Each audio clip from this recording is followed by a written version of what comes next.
agradezco mucho a Jesús Lemus, periodista y escritor del libro El agua o la vida, que acepte esta entrevista para que podamos platicar al respecto, porque Jesús, te ha tocado recorrer el país y sin duda conoces a profundidad parte de todos estos conflictos que se han presentado a lo largo y ancho de la República Mexicana en materia de agua, de la defensa del agua, estos conflictos sociales. Platícanos, ¿qué te parece este tema de Chihuahua y pues también el asunto del cumplimiento que se tiene ahí con Estados Unidos? Gracias, Magda, siempre un placer y un gusto saludarte. Efectivamente, yo este tema lo abordo, el tema de la presa de La Boquilla, la situación del agua en Chihuahua, lo abordo en el libro El agua o la vida, publicado en septiembre del año pasado, y decirte que, bueno, estamos ahorita focalizados al problema del agua en Chihuahua, porque sí nos tiene con mucha preocupación a muchos mexicanos, pero también debo decirte que es solamente uno de 916 conflictos que se viven en México por la disputa del agua. De ese tamaño es la tragedia que tenemos en México, donde la principal responsabilidad de esto ha sido la mala administración que la Comisión Nacional del Agua ha tenido del agua. No es tanto este convenio que tenemos con Estados Unidos al que le salimos debiendo en cada quinquenio más de 3 millones de metros cúbicos de agua.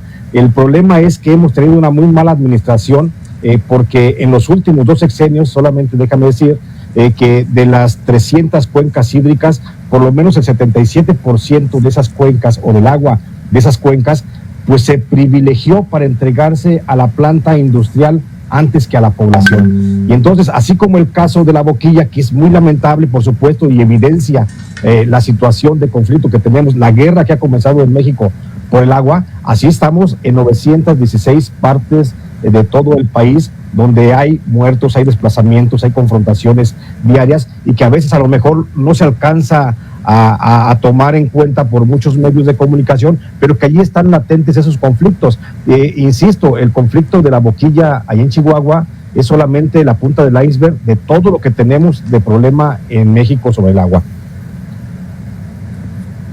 Dime una cosa, Jesús, porque en estas investigaciones que has hecho de manera constante acerca del agua, mencionas, por ejemplo, en este libro concretamente, Agua o la vida, mencionas al crimen organizado. ¿Qué papel juega en todos estos conflictos el crimen organizado? ¿Puede tener también alguna injerencia en la problemática que hay en Chihuahua? Y si bien es cierto, pues lo mencionas ahí, ¿de qué lado juega, pues?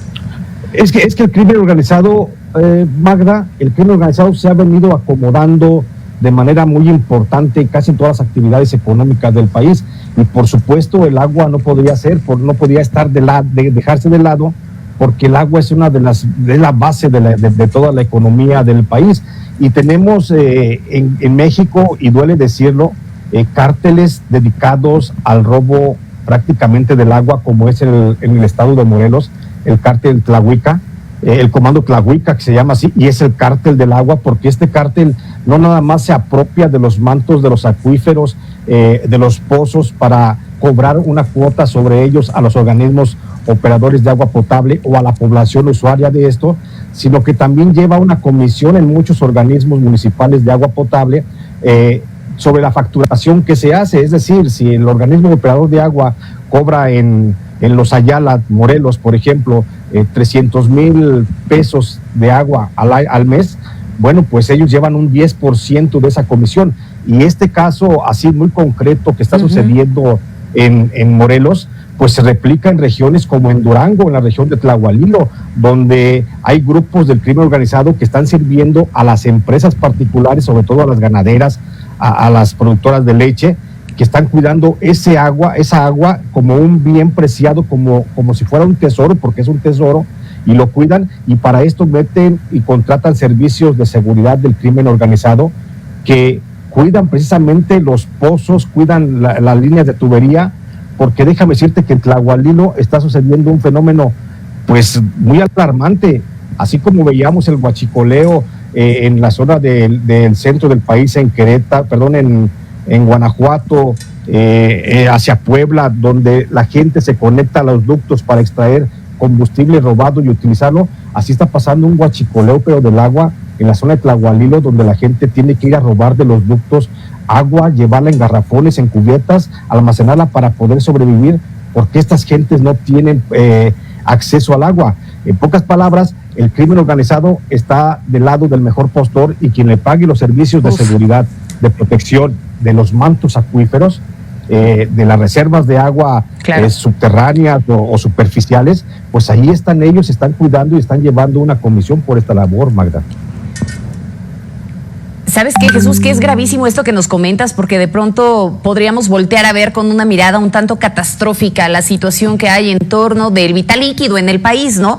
Déjame ponerte rápidamente dos temas sobre la mesa que no me gustaría dejar por alto porque el tiempo se nos agota. En algún momento se habló de la posibilidad de la privatización del agua, ¿no? Se hablaba de este tema cuando estábamos todavía en el sexenio con Peña Nieto. Y bueno, esto terminó siendo un gran escándalo. ¿Cuál era el esquema que se pretendía seguir para poder llevar a cabo este plan de privatizar el agua? ¿Y qué es lo que pasa ahora? Porque de pronto parecería, uno, que el tema ya se quedó de lado y que ya no es la intención, o que muy probablemente pudiera estar avanzando en el sigilo.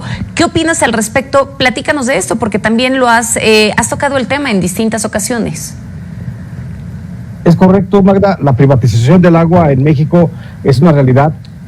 Hay intentos de privatización del agua que se está llevando gracias a la ley de asociaciones privadas con el sector público que fue creada en el gobierno de Felipe Calderón y puesta en marcha en el gobierno de Enrique Peña Nieto, donde asociaciones, organismos privados pueden dar el servicio a los organismos públicos del agua, y entonces es una privatización. Esta privatización continúa en lo subrepticio, no ha habido mucho ruido, pero por supuesto que se sigue dando. Hay organismos operadores de agua que prácticamente ya están en manos de particulares, que el agua ya está siendo controlada por una empresa privada y es la que está precisamente vendiendo esa agua a mucho mayor costo a la población.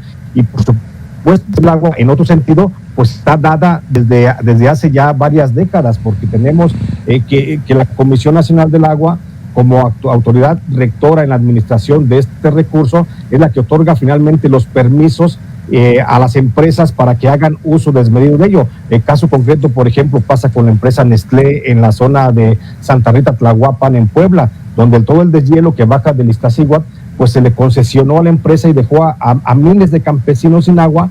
Y mientras los campesinos pasan sequías, la empresa embotella el agua y la vende a un precio triple del que puede pagar por toda la industrialización, y este proceso se repite en muchas partes del país. Es decir, en lo que corresponde al uso del agua potable a través de los sistemas operadores de agua potable, siguen avanzando las intenciones de privatización. Están en Baja California, en Sonora, en Coahuila, en Puebla, en Quintana Roo y en Yucatán, pero sigue habiendo esta labor, Magda. Jesús, qué lástima que se nos acabe el tiempo, porque me queda claro que hay muchísimos temas. Se me queda incluso el tema pendiente, por ejemplo, de Puente Grande. Tú estuviste ahí y hubiera sido fabuloso el poder tener una apreciación de qué piensas de ahora que se anunció este cierre. Pero por favor, dejémoslo para otra ocasión para que podamos platicar largo y tendido. Por supuesto, con mucho gusto, Magda. Un abrazo.